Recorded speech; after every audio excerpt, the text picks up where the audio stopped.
El texto de esta mañana pudiera parecer a simple vista un tanto extraño. Tras una lectura superficial, alguien pudiera tener la falsa impresión de que es un relato fantástico inventado por la imaginación de un escritor antiguo. ¿Qué puede significar este relato y esta experiencia que conocemos como transfiguración? Lo primero que debemos decir es que es una experiencia muy importante porque los cuatro evangelistas nos la están transmitiendo. Y además, la segunda carta de Pedro también lo hace, como una manera de autentificar la posición de Pedro.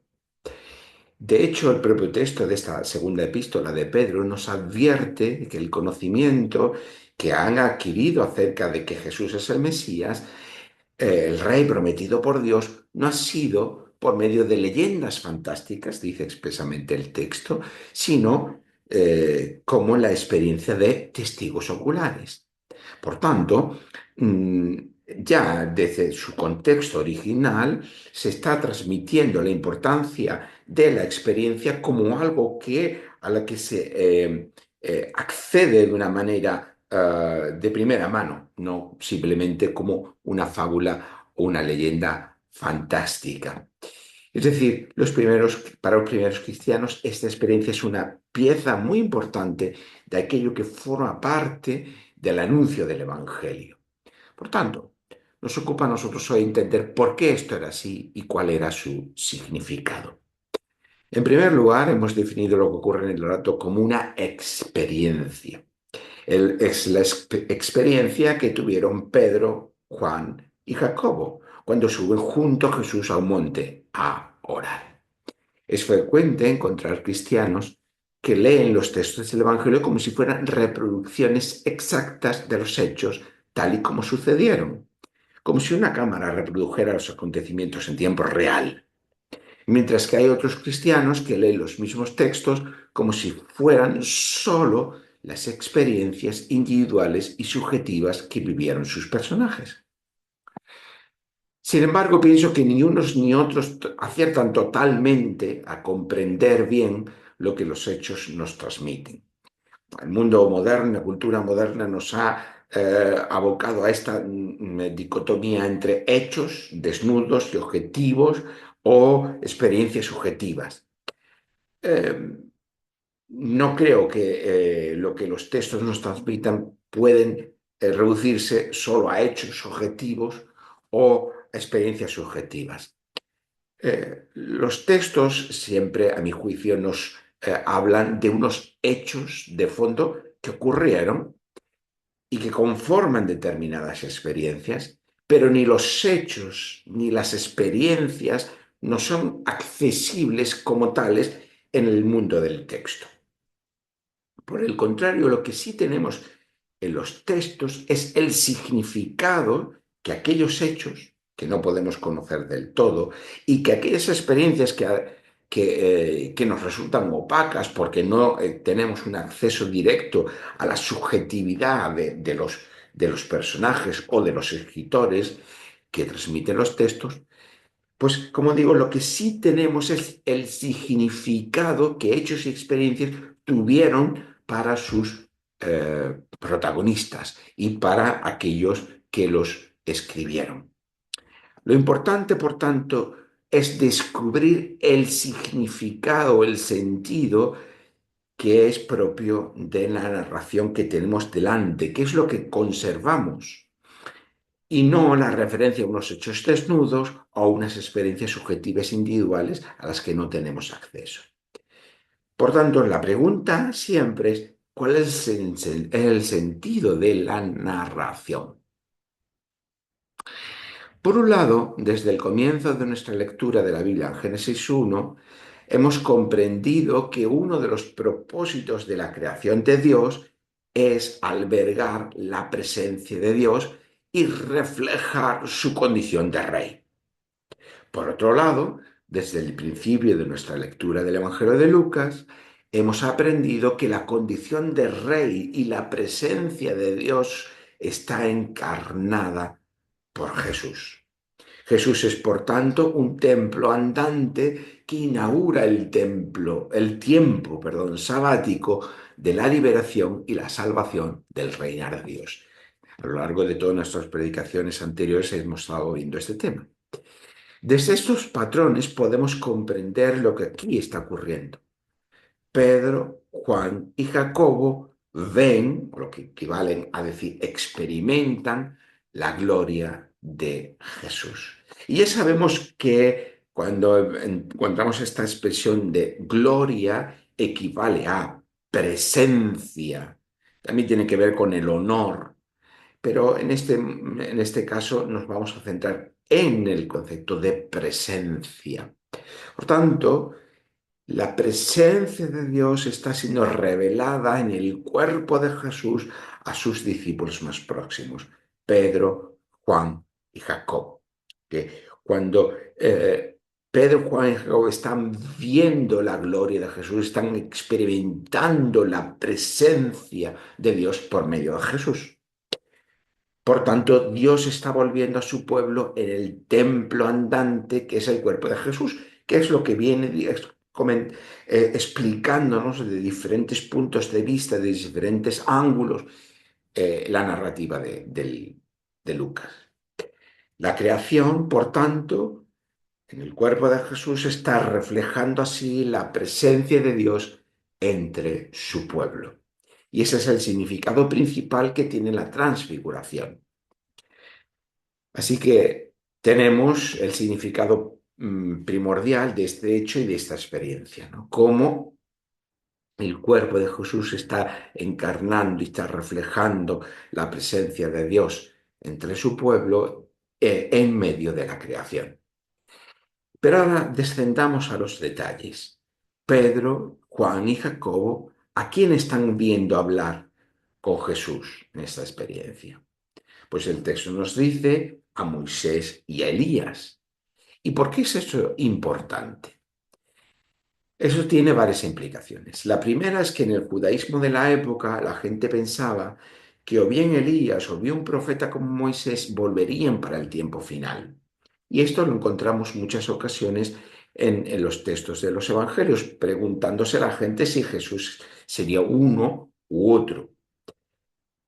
La primera consecuencia de la experiencia de la transfiguración es obvia. Jesús está hablando con Elías y con Moisés, por lo tanto Jesús no es ni Moisés ni es Elías. No es ni el profeta como Moisés ni es Elías. En la narrativa de Lucas y en la narrativa del resto de los evangelios comprendemos y vemos cómo se ha atribuido a Juan el Bautista la condición de nuevo Elías. Juan el Bautista es el nuevo Elías, como se nos dice expresamente en el Evangelio de Mateo capítulo 11, versículo 4. Pero también se nos ha dicho, por medio de lo que el Evangelio nos está narrando, que Jesús es más que un profeta, que el último profeta es Juan el Bautista, y Jesús es más que ese último profeta. Por lo tanto, Jesús es más que el profeta como Moisés. Todo el Evangelio de Mateo está estableciendo esa comparación entre Jesús y Moisés o Jesús como un nuevo Moisés, siendo más que Moisés. Y eso es lo que también implica esta experiencia, porque Jesús está hablando con Moisés y con Elías. Moisés representa la ley, Elías representa a los profetas, así que Jesús se presenta como el cumplimiento de lo dicho por la ley y los profetas, porque al final de la experiencia, cuando ya toman de nuevo conciencia de sí tras esa experiencia, Pedro y el resto de los discípulos, el texto nos dice, y vieron a Jesús solo, y ese énfasis en solo, como Jesús el cumplimiento de la ley y los profetas. Por tanto, el cumplimiento de las promesas hechas por Dios a su pueblo. La segunda cuestión es que tanto Moisés como Elías tuvieron experiencias parecidas al ver la presencia de Dios. Aunque Dios hablaba con Moisés cara a cara, como cualquiera habla con su compañero, como dice el texto del Éxodo, solo se le concedió la oportunidad de contemplar la presencia de Dios parcialmente. Literalmente dice el texto en Éxodo, capítulo 33, versículo 23, verás mis espaldas, pero no se verá mi rostro. Es decir, está explicando que la experiencia que tuvo Moisés acerca de Dios fue de una manera indirecta de la presencia de Dios. Y en el caso de Elías, Dios se muestra como un susurro apacible y delicado en la experiencia que tiene acerca de Dios allí en el Sinaí, en el primer libro de los Reyes, capítulo 19, versículo 12. Es decir, que tanto Elías como Moisés solo pueden tener una experiencia indirecta, parcial, de la presencia de Dios. Pero ¿qué nos dice nuestro relato acerca de Jesús? Que Jesús encarna la misma presencia de Dios. Ya no tenemos una experiencia indirecta, sino una presencia directa de la presencia de Dios encarnada ahora en Jesús. Eh, Jesús, que no es ni Elías ni es Moisés, es el Hijo amado o elegido de Dios. Jesús encarna la presencia de Dios como el Rey prometido, que es lo que significa estas imágenes o estas designaciones acerca de Jesús. Son las mismas palabras que encontrábamos en el momento del bautismo, en el capítulo 3 del Evangelio de Lucas.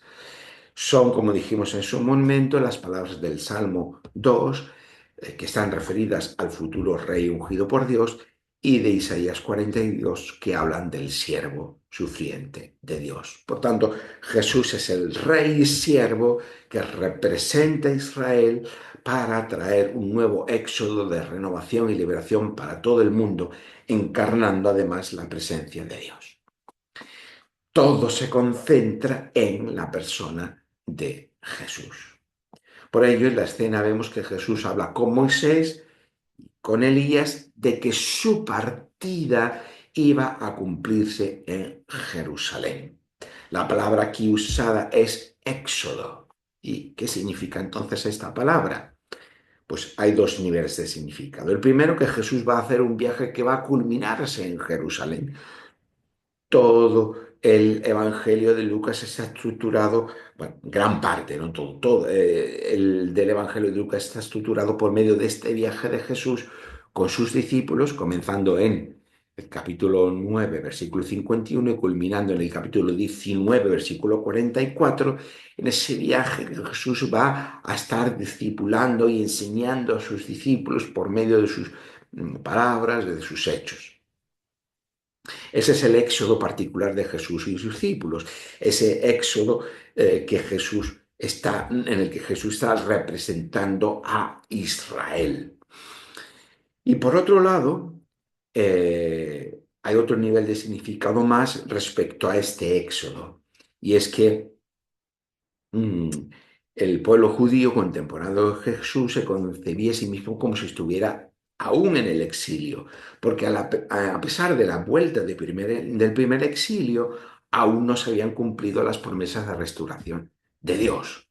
Por tanto, todo lo que va a ocurrir en Jerusalén va a ser el cumplimiento y se va a convertir en ese nuevo éxodo, en ese en ese sentido de liberación y de salvación y de cumplimiento de las promesas de restauración de Dios. Ahora que el reino de Dios ha comenzado con Jesús y que ha sido Jesús confirmado como hijo, comienza el nuevo éxodo hacia Jerusalén, donde ese éxodo de liberación y de salvación va a ser cumplido. Vemos, las capas de significado se superponen unas con otras, de forma que tenemos un relato con una densidad de significado muy profunda. Vivimos en una cultura que valora la experiencia por encima de todo. Todo es experimentable y todo precisa de una experiencia que a ser posible, sea intensa, profunda, placentera, que nos construya como personas, que nos satisfaga. De hecho, la publicidad intenta crear ese vínculo entre las marcas y las experiencias concretas. Hoy tú vas a una tienda de una marca concreta y probablemente hay un perfume específico con el que te hace crear un vínculo con la marca. Las marcas intentan generar esos vínculos de diferentes maneras, por medio de la publicidad, por medio de experiencias sensoriales concretas, claro, por medio de los vídeos que generan la marca, que producen la marca. En definitiva, ya sea que tomes un café, que hagas un viaje, que te compres un coche, todo está asociado con que tú experimentes cosas, experimentes sensaciones placenteras, gratificantes, satisfactorias, evocan recuerdos eh, de niñez, de libertad. mm, Cada marca apuesta por algo concreto. El caso es que todo está centrado en esa experiencia. Y eso, que forma parte de nuestra cultura actual, tiene también su reflejo en la vivencia de la fe. En muchas iglesias y formas de culto prima lo experiencial por encima de todo, incluso por encima de la palabra, el aprendizaje, la predicación, el anuncio de la palabra. Todo se basa en experimentar y en sentir. Cuanto más intensas sean esas emociones y experiencias, más se interpreta como acción del Espíritu Santo. Por tanto, el culto está todo enfocado a generar esas experiencias. En la experiencia de la transfiguración, Pedro, tan intenso y emocional como era él, queda embargado por la experiencia. De hecho, queda tan embargado por la experiencia que, como toda experiencia que nos proporciona placer, bienestar o sensación de plenitud, lo que deseamos es que se alargue. Y eso es lo que dice Pedro a Jesús. Bueno, vamos a hacer aquí unas cabañas y nos vamos a quedar aquí. Pero fijaos lo que dice el texto, en una manera de decir, no, no, este no es el camino. No, no, esto no es la finalidad de aquello que estás experimentando. Dice el texto de Lucas. Pedro no sabía lo que decía. Pedro estaba tan embargado por aquella experiencia que dice el texto, no sabía lo que decía. Es una manera de enfatizarnos que aunque la experiencia fue muy profunda, y de hecho el texto también nos dice que cuando descienden del monte, a los discípulos, a Pedro, a Juan y a Jacobo, les cuesta trabajo es poder expresar lo que allí han experimentado y durante una serie de días guardan silencio, o sea, la experiencia fue muy profunda. Y como digo, la segunda carta de Pedro, allí al comienzo, se evoca esta experiencia como algo real, que es lo que da ese conocimiento de quién era Jesús.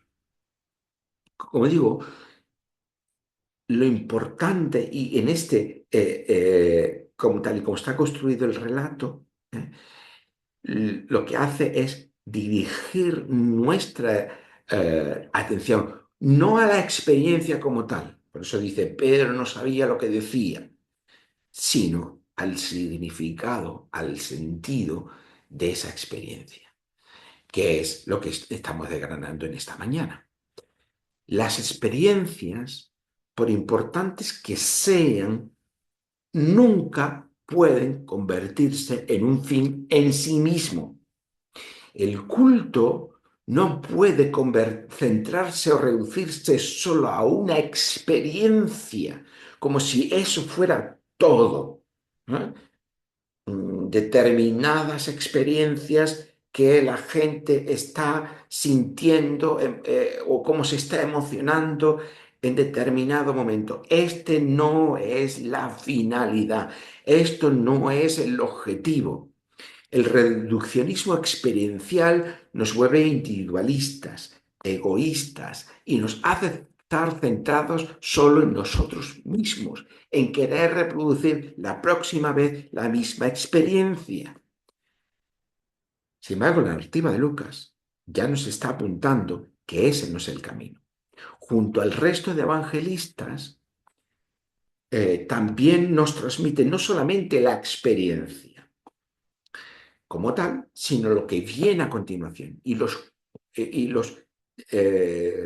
evangelistas sinópticos, Mateos y Marcos, junto a Lucas, también nos transmite que después de la experiencia de transfiguración, cuando bajan del monte, tienen que enfrentarse a la realidad. Al bajar del monte, siempre nos encontramos con las contradicciones y las dificultades de la vida. Jesús y sus discípulos se encontraron con un muchacho con ataques de epilepsia, y aquí coinciden también, nos traen esto mismo, la narrativa de Marcos y Mateo.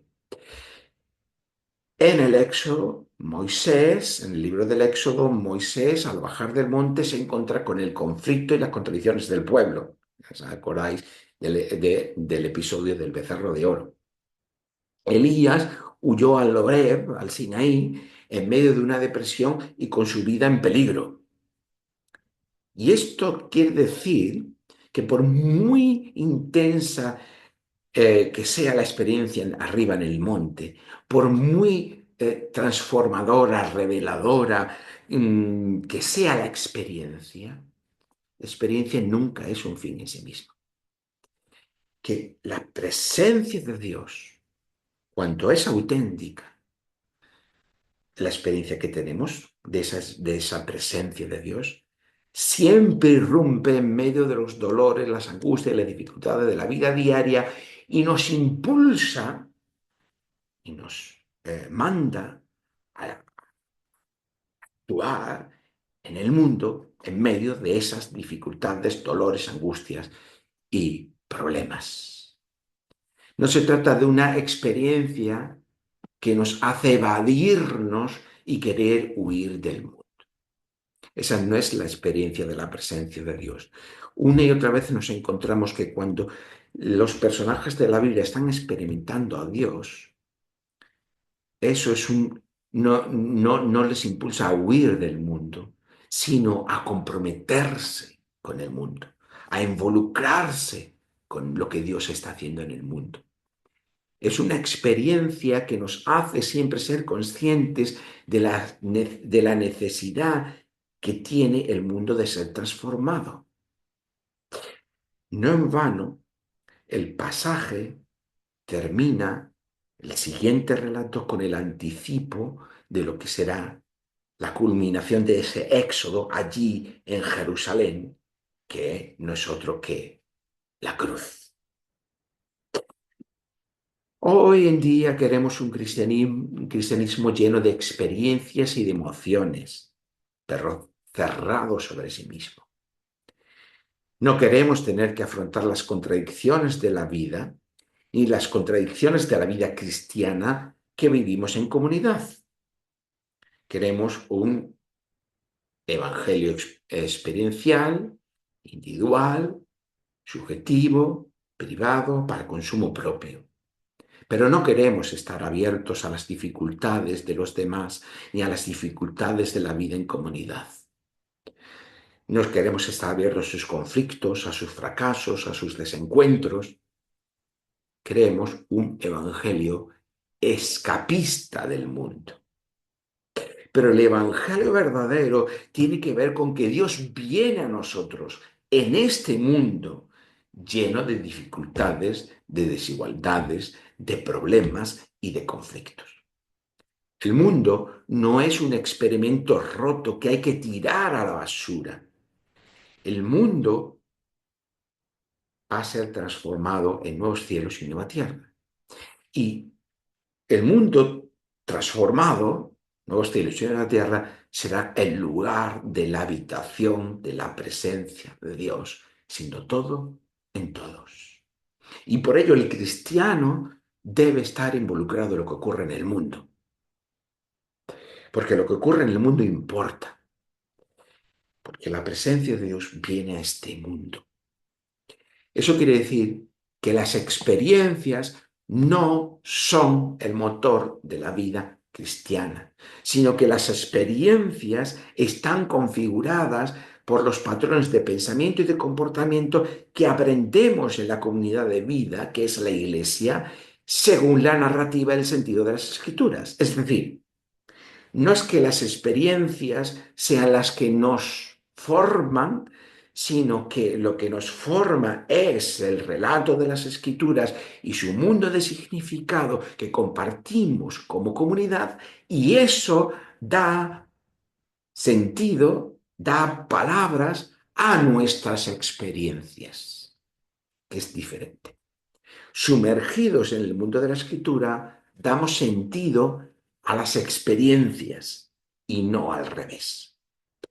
Renunciar a hacer del culto cristiano un espacio de experiencias constantes va contra los patrones mayoritarios de nuestra cultura. Las iglesias que más crecen son iglesias experienciales, es decir, aquellas que hacen de la experiencia el centro del culto, el centro de la vida cristiana. Pero también son iglesias que están enajenadas del mundo, aisladas del mundo, aisladas de lo que está ocurriendo en el día a día del mundo. ¿Qué podemos hacer? ¿Cuál es la alternativa? La alternativa es perseverar en pequeñas comunidades de sentido y de vida que hacen de la encarnación social de la narrativa de las escrituras el medio por el que damos sentido al mundo y que cumplimos con este testimonio fiel y comprometido del Evangelio en favor de los que nos rodean en apertura al mundo. El artículo de la justificación por la fe y no por las obras se dice no solo del creyente individualmente, sino también de cada iglesia. Y por eso, siendo fieles al testimonio de las Escrituras y al mundo de significado que nos transmiten, y dejando a un lado lo experiencial, confiamos en que en su momento Dios dará el crecimiento adecuado a cada pequeña comunidad de vida y sentido que encarne el Evangelio. Que así sea.